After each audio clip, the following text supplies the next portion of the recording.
Enjoyed the prayer session today. It was so marvelous. Witnessing someone being resurrected. I transferred 200k for Thanksgiving immediately. We see miracles every time. They tire Jesus. Well, I need some money too because I wonder what Jesus wants to use it for. I need it more, and the pastors are cool. Do you know how many people is going to make transfers to them? Do these rich people. You rather transfer money to the church than give your own fellow members or give your own friends. Okay, sir, I need your help, sir. Brother Bernard, were you not the one that died at the church yesterday? Did I not see you at the church earlier yesterday when you were resurrected by the pastor? Yes, the pastor was a great man. In fact, he told me if I died very well and people really believed me, he's going to double my money. Oh, really? So you get paid for dying? That's my job. Please don't tell anyone.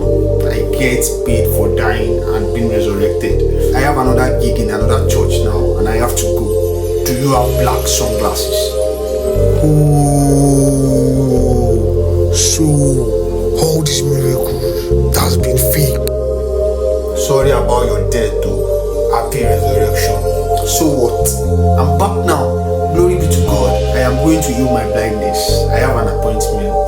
Kindly mind your business. May God bless you. Thanks. Thank you so much. I've been hearing a lot of talks lately about scams in churches. It's sad.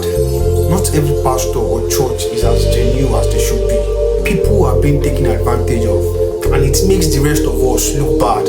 I just don't get how people fall for it. I just don't get it. It's easy to judge from outside. No lies. It's everywhere. Churches and mosques. When you are desperate, you will cling to hope wherever you can find it. For some people, these churches are their last hope at feeling like things will get better. They believe because they need to believe. I've seen it happen to people around me. I get that.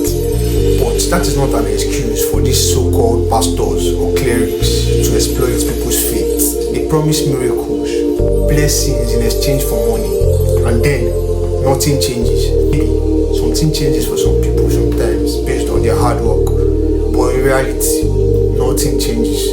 It is just manipulation, and it is heartbreaking to see people giving away little that they have for false promises, and they even stage miracles to make people fall for it. Imagine, you are right, but for people like me, sometimes that hope is all we have left. You might call it false hope, but what else do we need to hold on to when everything is falling apart? I've seen people give their last bit of savings to a church because they genuinely believe it will bring them closer to God or fix their situations. What's the miracles? Well, we all enjoy the show and we know God is at work. I understand that need for hope, but there's got to be a line. These pastors are not offering real help. They are preying on your vulnerabilities. I see pastors, clerics, driving expensive cars and living in mansions while their congregation struggles to make ends meet. Imagine, that is not right.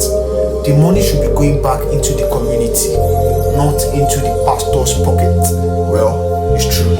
Some churches are more about wealth than the word, but not everyone has the luxury of being able to see through it.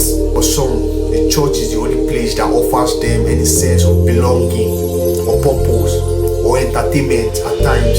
So, it's hard to see it as a scam when it is the only place that gives you hope, even if that hope comes with a price. But that's what bothers me the most. Church should be a place of support and truth, not a business that profits off people's desperations.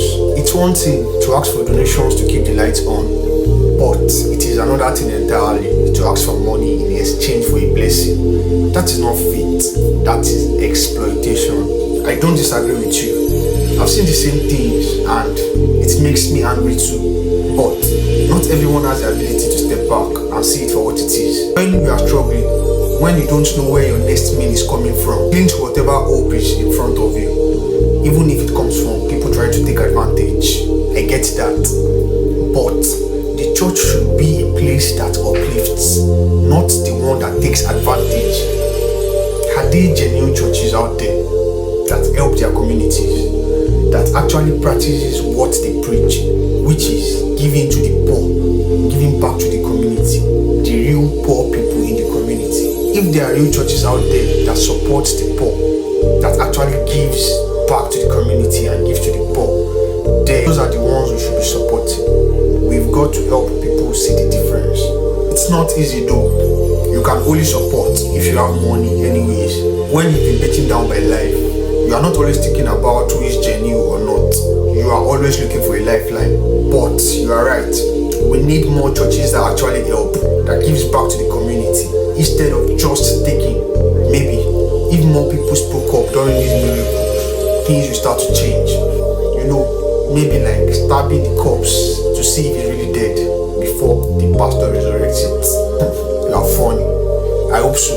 It's time for people to start holding these churches accountable. I mean, can't you see? Faith should not be something that gets twisted into a way to rob people. I just want to see churches becomes what they are supposed to be. A place of truth, a place of refuge, a place for the poor, a place for the community, a place with no segregation, that people can be themselves and not get robbed by the so-called clerics. That's the dream, is that not? A church that is really for the people. Maybe one day, but until then, people like me will keep going, hoping that the next place is going to be different, because sometimes that is all we can do.